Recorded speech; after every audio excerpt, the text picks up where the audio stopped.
Santé la famille.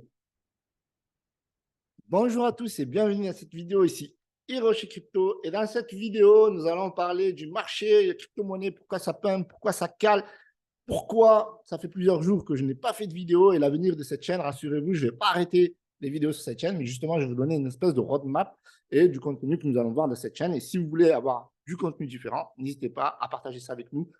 Surtout moi, c'est Hiroshi qui fait les vidéos avec nous. Peut-être on est 12 dans ma tête. Donc, partagez ça avec moi dans les commentaires. Mettez un petit pouce bleu, c'est parti. Donc, première question, pourquoi ça fait déjà 9 jours que je n'ai pas fait de vidéo? Voilà, comme vous le savez, je suis à Dubaï, expatrié. C'est mon 4e appartement en 3 mois et demi. C'est un peu le bordel, je vous le confesse. En effet, j'ai voulu au départ, et je pense que c'était une erreur, de visiter plusieurs quartiers. Et non seulement les visiter, mais me loger dans ces quartiers-là. Parce que vous savez que quand on se loge après qu'on ait vu la vie dans un quartier ou qu'on ait visité un quartier, eh bien, ce n'est pas pareil que si on est resté dans ce quartier pendant une semaine ou un mois. Et lorsqu'on veut y vivre pendant un an, ben, on risque d'avoir des regrets au bout d'un mois. Parce qu'au début, on l'a visité, c'était cool, mais quand on vit dans le quartier pendant un mois, ben, c'est compliqué. Et donc, forcément, c'est compliqué de se déménager à plusieurs reprises, prendre les enfants, c'est la chanson La 113 Clan, aller monter les neveux dans la 505 braque chargée. Ben, c'était un peu ça pendant 3-4 mois. Moi, je suis venu ici fin octobre et ça a été vraiment un gros bordel. Chaque mois, je ne me rendais pas compte, en fait, au début de cette mission-là. Et pour moi, c'était vraiment ce qu'il fallait faire, alors que ce n'était pas du tout ce qu'il fallait faire. Avec du recul, et ça peut intéresser ceux qui s'expatrieront peut-être plus tard, eh bien, nos conseils financiers, eh bien, de prendre un logement, parce que j'ai vu d'autres personnes qui ont fait ça. Ils ont pris un logement pendant 2-3 mois et ils ont visité d'autres quartiers pendant 1-2 jours. Ils sont revenus plusieurs fois pour voir si c'était vraiment le quartier idyllique ou vivre pendant 1 an, 2 ans ou plus. Parce qu'il faut savoir un truc, c'est que quand on prend la décision de vivre 1 an dans un endroit, eh bien, généralement, on ne trouve pas un appartement meublé à notre budget et qui nous conviennent. C'est des fois des appartements meublés qui sont vraiment dégueulasses, ou alors des appartements meublés qui sont très bien meublés, mais qui coûtent très cher et pas forcément à l'endroit où on veut. Alors que lorsqu'on veut louer un appartement qui n'est pas meublé, ben on peut le meubler comme on veut, même si c'est pas voilà, la décoration, on s'en fiche. Je meublerai ça un peu plus parce que voilà, je viens juste d'aménager. Et donc, je vais pouvoir produire, bien entendu, plus de contenu vu que je viens d'aménager. Et donc, franchement, ça, c'était une grosse erreur d'avoir voulu à chaque fois déménager d'un endroit à un autre, bien que les appartements étaient tous meublés hors celui-ci. Et donc, ça m'a pris du temps. À chaque fois, j'ai galéré. Ça fait 3-4 mois que je vous produis du contenu de manière irrégulière, alors qu'avant, quand j'étais expatrié au Maroc, ben, franchement, je produisais du contenu quasiment tous les jours. Et il y en a même qui disaient, ouais, c'est moi ce que vous chiez, tout le contenu qui nous, qui nous partage, etc. Et là, des fois, c'était irrégulier. En plus, au mois de décembre, je suis tombé malade, donc c'est vraiment une grosse merde. Et là, donc, du coup, ces derniers jours, ben, je suis tombé dans beaucoup de paperasse, il faut meubler, donc partir ici, partir là-bas, etc. Des bons meubles, attendre que des fois les livraisons, parce que des fois, ben, je n'ai pas, pas le matos, je n'ai toujours pas de voiture. Donc, prochainement, je vais acheter une voiture parce que franchement, les taxis, ça coûte super cher ici. Et en plus de ça, quand on veut prendre des enfants, quand on prend beaucoup de bagages ou beaucoup d'affaires ou meublés, etc., c'est vraiment compliqué. Voilà les raisons pour lesquelles pendant 9 jours, je ne vous ai pas produit du contenu, mais ça va changer. Je vous ai dit que je n'allais pas vous parler de l'avenir de la chaîne. Eh bien, dans les jours à venir, et peut-être même ce soir, je vais produire des vidéos comme d'habitude, de manière plus régulière. On va parler de Shiba Inu, on va parler du Luna classique, on va parler de l'actualité des crypto-monnaies. On va rajouter peut-être les NFT, parce que j'en parle pas beaucoup dans ma chaîne, donc n'hésitez pas à me dire si ça vous intéresse que je vous parle des NFT sur cette chaîne-ci, et que, voilà, que vous kiffez ce marché-là. Moi, personnellement, ce n'est pas un marché que je trouve ouf, mais je pense que le potentiel à l'avenir, bien entendu, quand on voit sur du long terme, et moi, la plupart des gens qui me suivent, je sais, vous voulez de la maille tout de suite.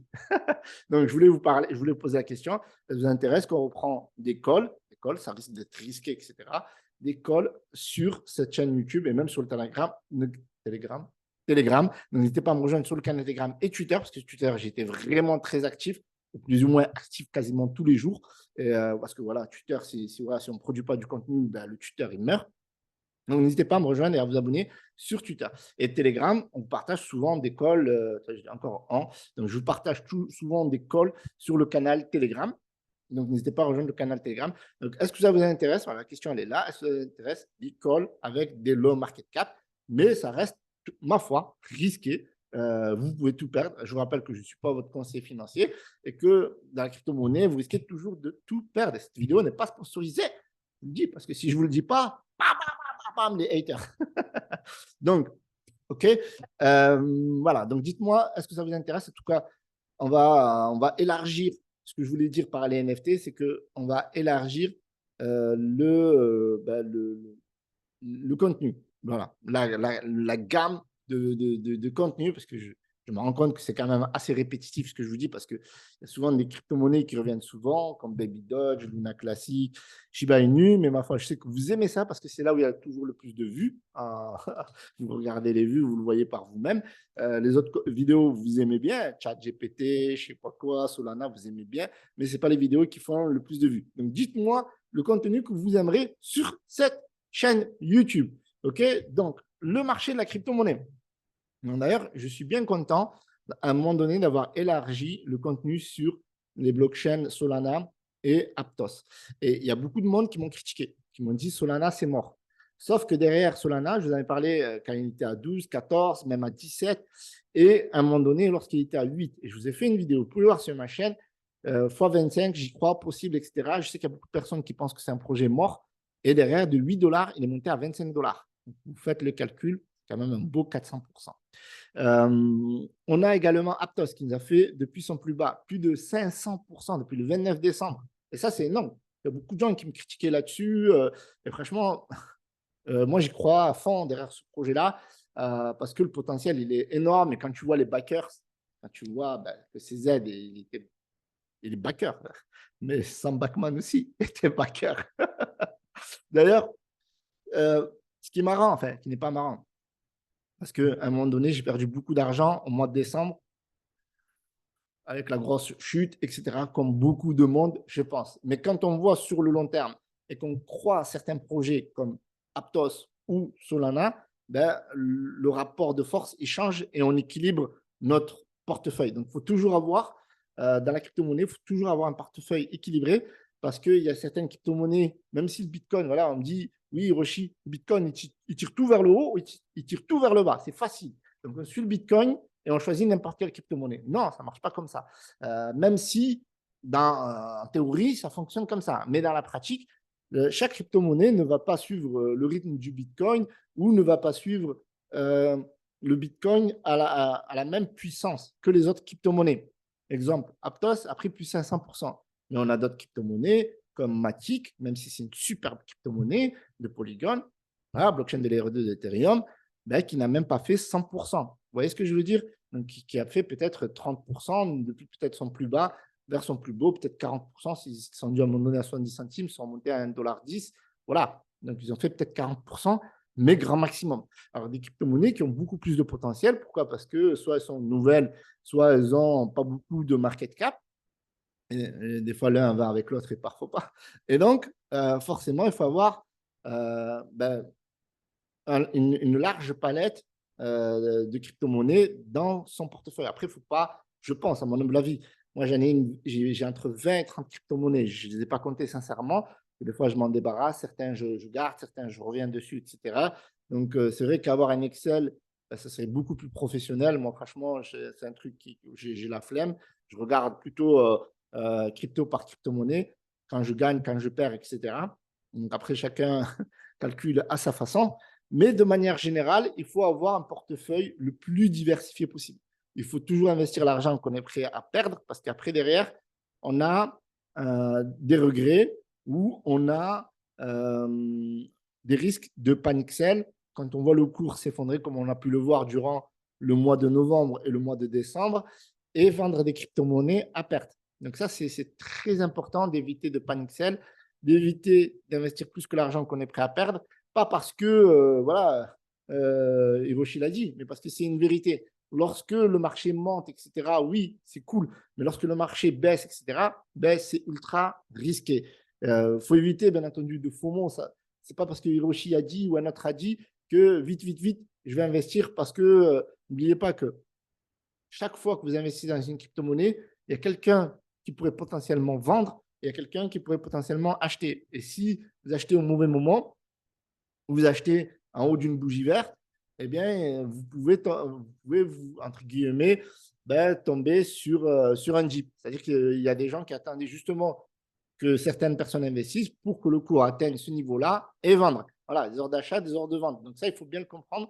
C'est toujours plus intéressant d'acheter, par exemple, au mois de novembre et au mois de décembre que d'acheter aujourd'hui où bientôt il va y avoir donc une hausse des taux d'intérêt par la Fed et qui risque de faire cracher le marché, qui risque cracher, c'est bien grand mot, faire baisser le marché et remonter. On a connu ça toute l'année 2022, bien entendu.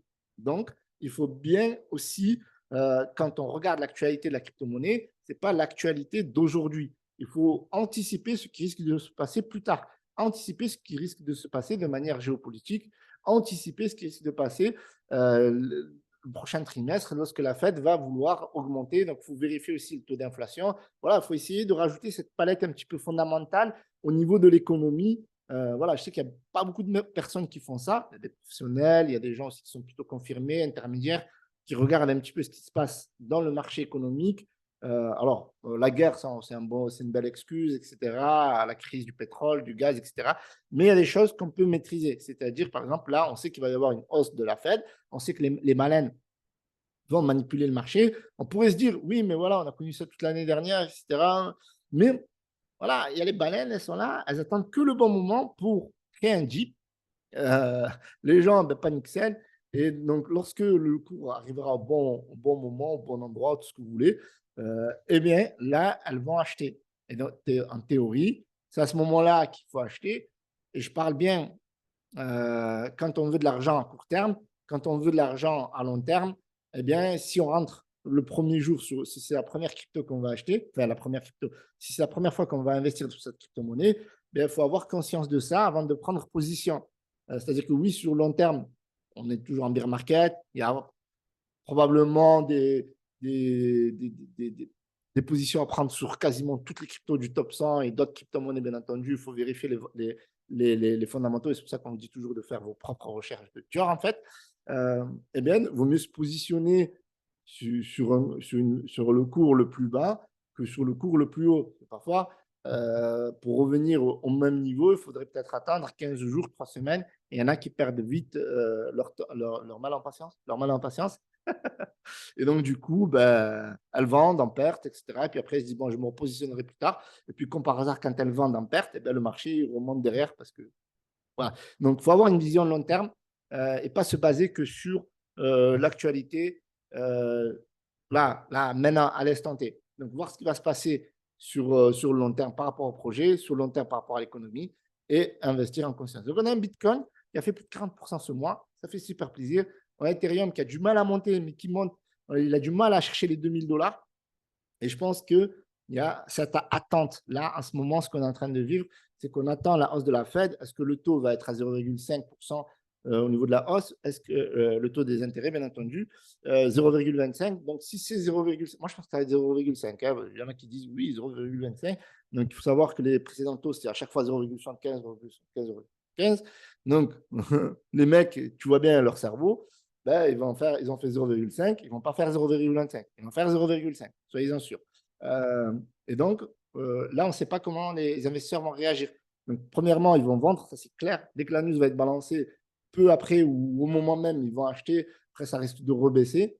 Après, advienne que pourra. Je ne suis pas Madame Soleil.